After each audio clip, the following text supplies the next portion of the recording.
Halo anak-anak, Assalamualaikum warahmatullahi wabarakatuh. Bersama lagi dengan Pak Farudin dalam pembelajaran fikih kali ini. Sebelum kita memulai pembelajaran, mari kita awali dengan bacaan basmalah bersama-sama. Bismillahirrahmanirrahim. Semoga dengan bacaan basmalah tadi kita semua mendapatkan ridho dan ilmu yang bermanfaat dari Allah Subhanahu wa taala. Baiklah anak-anakku, kalau kalian sudah siap untuk pembelajaran hari ini, mari kita mulai. Untuk bab 2 ini kita akan membahas tentang infak ya.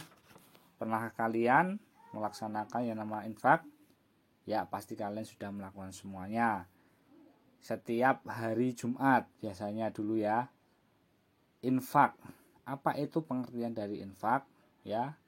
Bagaimana dalil-dalil yang memerintahkan tentang infak, mari kita bahas. Anak-anakku semua yang sudah membeli buku bisa dibuka di halaman 20 ya. Ya, seperti itu. Indikator pencapaian kompetensi yang ingin kita capai adalah memiliki kesadaran infak sebagai perintah Allah. Kemudian, siswa meyakini kebenaran infak sebagai manifestasi rasa iman. Nah, langsung saja kita amati. Kalian coba amati gambar tersebut ya. Seorang laki-laki ya, anak laki-laki sedang memasukkan uang ke dalam kotak. Dan anak perempuan sedang memasukkan uang dalam kotak. Yaitu ada gambarnya masjid. Kira-kira anak tersebut sedang melakukan apa? Ya, anak tersebut sedang berinfak. Ya, dari gambar tersebut Allah kan sudah memerintahkan pada kita ya. Kita sering mendengar kata-kata mutiara, manjada wajada, yang artinya barang siapa yang bersungguh-sungguh pasti akan berhasil jika dilaksanakan dengan baik.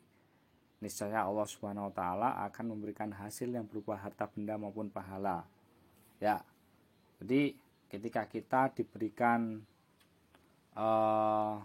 harta yang berlimpah, itu juga merupakan ujian. Ulama pernah berkata ujian itu ada dua, yaitu ujian ketika kita sempit dan yang kedua adalah ujian ketika kita longgar. Ujian ketika sempit adalah ujian ketika kita tidak memiliki harta. Kita diuji Allah kesulitan harta. Itu juga ujian, tapi ujian yang lebih berat lagi adalah ujian ketika kita diberikan kelonggaran atau diberikan harta yang berlimpah. Apakah kita akan mentasarufkan harta kita ke jalan yang benar atau tidak? Itu merupakan ujian dari Allah.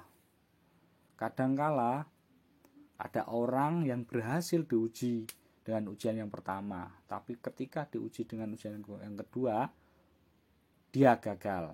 Maka para ulama ada yang mengatakan ujian yang paling berat adalah ketika kita diberikan ujian berupa berlimpahnya harta benda, seperti itu.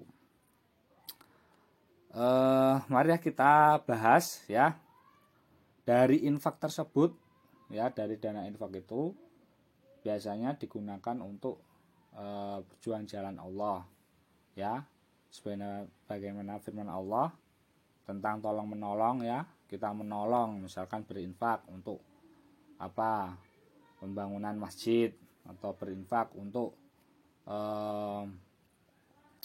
pembangunan musola, pembangunan sekolahan dan lain sebagainya. Ada dalil dari Allah, ta'awanu 'alal birri wat taqwa wa la ta'awanu 'alal ismi wal 'udwan. Seperti itu ya. Tolong menolonglah dalam kebaikan dan jangan tolong menolong dalam hal perbuatan yang keji dan mungkar. Kemudian dari persepsi yang tadi kita bisa menarik sebuah kesimpulan ya, bisa menarik sebuah pengertian. Infak adalah ya, infak menurut bahasa artinya nafako ya. Nafako artinya membelanjakan. Sedangkan menurut istilah infak adalah menafkahkan atau membelanjakan sebagian harta benda yang dimiliki di jalan yang diridhoi Allah Subhanahu wa taala. Infak mengeluarkan, memberikan dan membelanjakan sebagian harta yang dimiliki untuk kepentingan sosial dan keabangan dalam waktu yang tidak terbatas. Ya, jalan Allah boleh itu untuk kepentingan sosial, keagamaan dan lain-lain. Kemudian infak tersebut hukumnya ada dua ya. Ada infak secara umum, hukum infak adalah sunnah ya. Tapi secara ada yang khusus ya, ada infak yang wajib. Itu infaknya seorang kepala rumah tangga atau suami kepada seorang istri ya. Itu wajib. Jadi seorang suami menafkahi, nafkah itu dari kata infak, nafako ya, membelanjakan, menafkahi istrinya itu wajib ya. Itu kalau ada pertanyaan infak apa yang wajib, maka jawabannya adalah infak dari seorang suami kepada istrinya, seperti itu. Kemudian Allah sudah pernah berfirman dalam surat Al-Baqarah 267 bahwasanya ya ayyuhalladzina amanu anfiqu min thayyibati ma kasabtum wa mimma akhrajna lakum minal ard. Al-Baqarah ayat 267. Wahai orang yang beriman, infakkanlah sebagian dari hasil usahamu yang baik-baik dan sebagian dari apa yang kami keluarkan dari bumi untukmu ya. Allah itu dalilnya infak. Kemudian kalau di buku ya, dasar atau dalil infak Al-Quran itu disitu ada Ali Imran ayat 92 yang berbunyi Bismillahirrahmanirrahim. Lan tanalul birra hatta tunfiqu mimma tuhibbuna wa ma tunfiqu min syai'in fa innallaha bihi alim.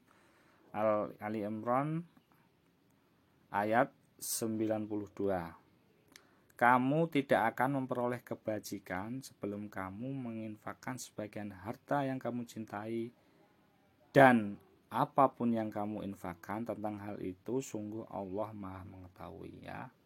Itu ini dalil menurut Al-Qur'an. Kalau menurut hadis ya, yang diriwayatkan dari Abu Hurairah radhiyallahu anhu, an Abi Hurairah radhiyallahu anhu qala Rasulullah sallallahu alaihi wasallam qala Allah taala anfiq ya bani Adam yunfaq alaik, muttafaqun alaih ya.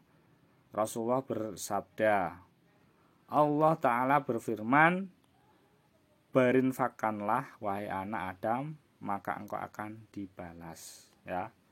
Ini namanya hadis qudsi ya. Itu ada Allah taala berfirman. Jadi hadis qudsi adalah isinya itu dari Allah, tetapi redaksinya itu dari Nabi Muhammad. Seperti itu ya. Itu bedanya hadis qudsi dengan Al-Quran. Seperti itu. Kalau Al-Quran isi dan redaksinya itu langsung dari Allah, disampaikan melalui malaikat Jibril. Sedangkan kalau hadis qudsi itu isinya dari Allah, sedangkan redaksinya itu dari Nabi Muhammad SAW. Oke, untuk pembelajaran hari ini cukup. Nanti tugasnya anak-anakku semua, yang pertama itu di halaman 25, carilah penjelasan tentang pengertian infak. Kemudian carilah ayat dan hadis tentang dasar hukum infak, kemudian tulis dan hafalkan ya. dihafalkan di rumah ya. Yang pertama tadi, carilah penjelasan tentang pengertian infak. Pengertian infak itu apa? Kemudian carilah ayat Al-Quran dan hadisnya, kemudian dihafalkan ya. Sekian dari Pak Fahrudin. Bisa disimpulkan ya dari pembelajaran kali ini, infak adalah membelanjakan sebagian harta yang dimiliki di jalan yang diridhoi Allah Subhanahu wa taala. Infak hukumnya ada dua ya, ada yang sunnah, ada yang wajib. Ya, yang sunnah seperti infak seperti pada umumnya, yang wajib adalah infak dari seorang suami kepada istrinya. Kemudian dalil yang menjelaskan tentang perintah infak adalah surat Ali Imran ayat 92 dan hadis yang diriwayatkan oleh Abu Hurairah. Sekian dari Pak Fahrudin. Mari kita baca alhamdulillah bersama-sama. Alhamdulillahirabbil alamin. Mohon maaf kalau ada salah kata dan salah pengucapan ya. Wallahul muwaffiq ila muwaffiq. Assalamualaikum warahmatullahi wabarakatuh.